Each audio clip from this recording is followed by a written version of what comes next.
After rescuing them from the dungeons of Castle Oblivion, Bart brought Marge, Homer, Lisa, and Maggie back to his castle in the Lost Realm. Bart, how did you get the Ring of Solomon back? Bart's mother asked. I don't know. I was just lucky. I guess. Lisa held up her hand, humming to herself as she examined the ring. Bart trapped the Nightmare King inside here. She said. I've felt his power flowing through me ever since I put it on. I don't know if I like the sound of that. Marge said. What is his power? Exactly. It's hard to explain. Lisa said. But I think it's sort of like a virus.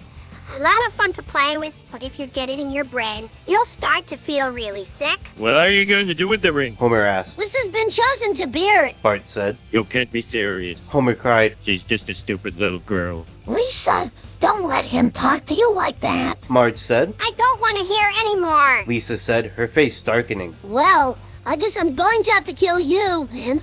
Bart said, grinning. Lisa raised her hand to her head, pressing her fingers to her temples. I don't want to fight you, Bart. She said. I'm sure you're a nice guy most of the time, but if I wear the Ring of Solomon, I'll never be able to set anybody or anything free. So just go ahead and kill me. I accept my fate. I don't want to kill you, Lisa. Bart said, looking down at her with a frown on his face. Lisa gave him a sad smile. That's too bad. She said. I like you. You're no fun, Lisa. Bart grumbled, turning away from her. Lisa watched him go, a thoughtful look on her face. I think She said. I have a plan for world domination. You do? Marge asked. Lisa looked at the ring, and her eyes glistened. She said. Yes, but I will need the shards of Excalibur. What? Homer asked. Never mind. Lisa said.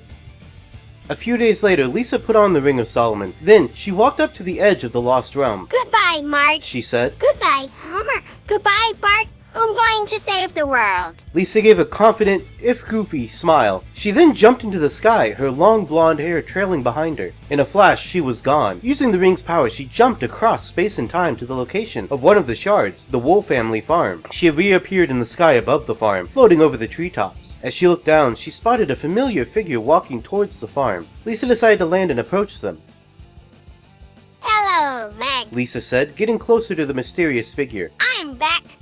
Hello, Felissa. Meg said. I'm glad you're here. What are you doing out here? Lisa asked. Meg looked back over her shoulder. Is your family here? My family is fine, thank you. Meg said. I'm helping a lost to find her way home. A squirrel. Lisa asked. She followed Meg's gaze and was surprised to see her friend Sandy approaching. You're with the Fairfield Farms flock of seals. Yes. Meg said. I'm here to pick up a piece of the sword Excalibur. Lisa said. Hi, listen. Sandy said. Fancy running into you here.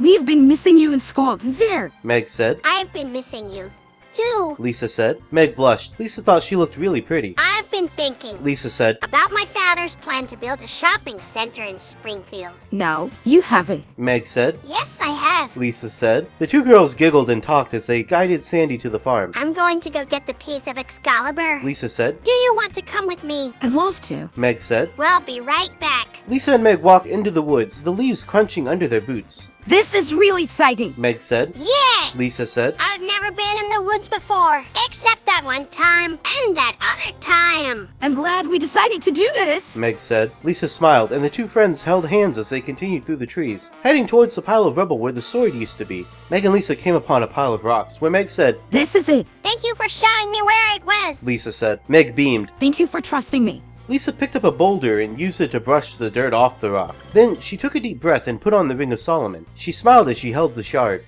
I'm so excited. Meg said. We're going to save the world. I promise I never lose my temper again.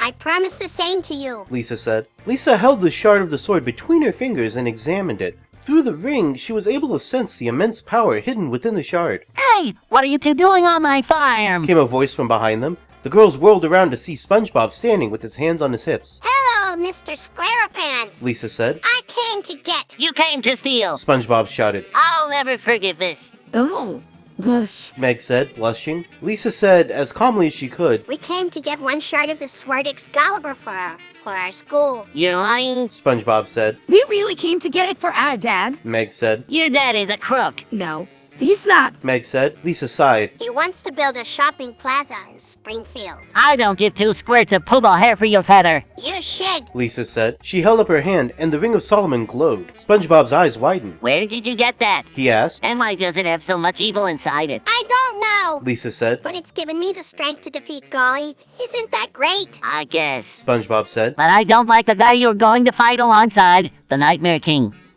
Meg asked. Because he's evil. Evil can be interesting. Lisa said. I mean, look at you and me. We're friends, right? Sure. SpongeBob said. I guess. Lisa smiled, and then she and Meg walked back to the house. SpongeBob sighed and resigned himself to follow them.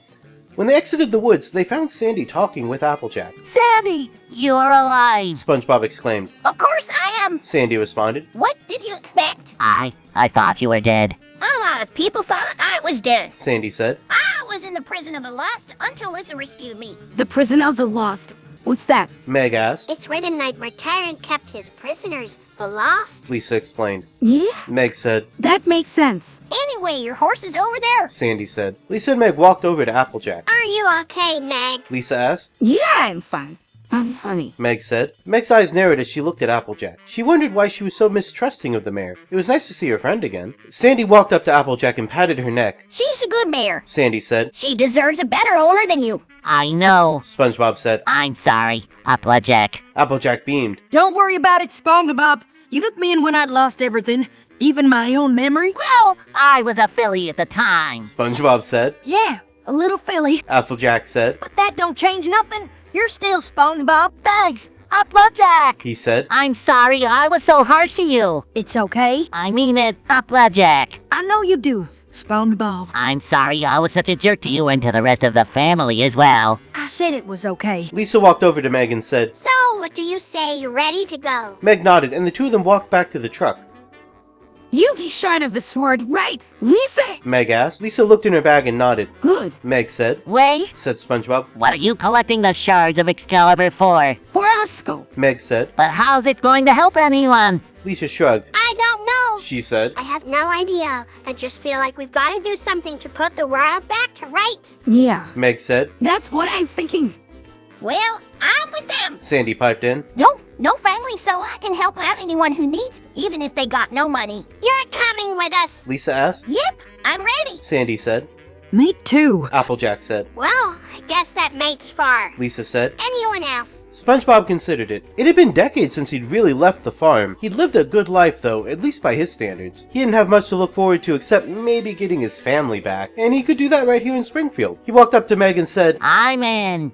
Me too. Meg said. Well, that's everyone. Lisa said as she counted the 5 of them. Let's go. Lisa, Meg, Applejack, Sandy, and SpongeBob piled into the truck and drove away. They didn't talk much during the trip. None of them were sure what to say or what they were even heading towards. It didn't really matter. Whenever they got to wherever they were going, they would start again. So, what's our first order of business? Applejack asked. If you want the shards of Excalibur, then we should go after the next guardian. I was protecting the one, but an old friend of mine is protecting another not too far from here. Who? My old pal, Shrek. SpongeBob said, looking out into the distance. I can take you to him? I hope you know what you're doing. Applejack said. So do I. SpongeBob said, his brow darkening. The truck drove on for a long time. They drove through many kinds of terrain. Fields, forests, hills, and even a small river or two. It was late afternoon by the time they reached their destination. There is. SpongeBob said, pointing. Lisa and Meg could just barely make it out in the fading light. A giant fortress reached up into the sky. The Forbidden City. Meg said. No, not that. SpongeBob said, pointing again. That. A small tire store sat between them and the Forbidden City. Well, somebody's got to guard it, I guess. Sandy said. Why not us? We can protect it from the likes of Nightmare Chomps. Gotta start small, you know. Applejack said. I mean, we got no training, we got no backup, we got no nothing. We got us 5 faithful friends. Sandy said. I hope Shrek will see us as friends. SpongeBob said as they drove up. I mean, he didn't really seem to like me the last time I saw him. That was 3 years ago. Applejack said. If I remember right, he was probably busy protecting his princess. Yeah, maybe. SpongeBob said. I'll talk to him. Don't you worry.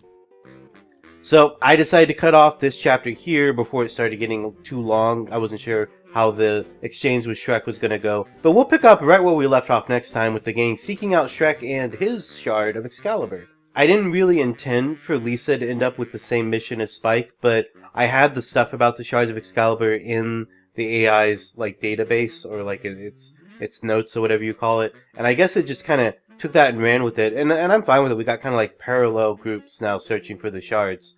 Fun little anecdote here. When Lisa went back to SpongeBob's farm, I thought that it would make sense for Sandy to also go there, and it would be like a good way to bring her back into the story since she didn't get to do a lot in the previous season. So the narration that was in there about her recognizing somebody and like landing to talk to them in the woods, that was supposed to be Sandy, but the AI just went ahead and added that the person was named Meg. Normally I would just change it to be the character I wanted it to be, but I thought it was really funny that it chose the name Meg. So Meg's just part of the story for that reason. I just thought it was like a funny coincidence, I guess. I don't know. I don't know if it was a coincidence or if the AI associates the names Meg and Lisa together or what. But anyway, that's how she became part of the cast. I also thought that their little lie about collecting the shards for school was pretty funny.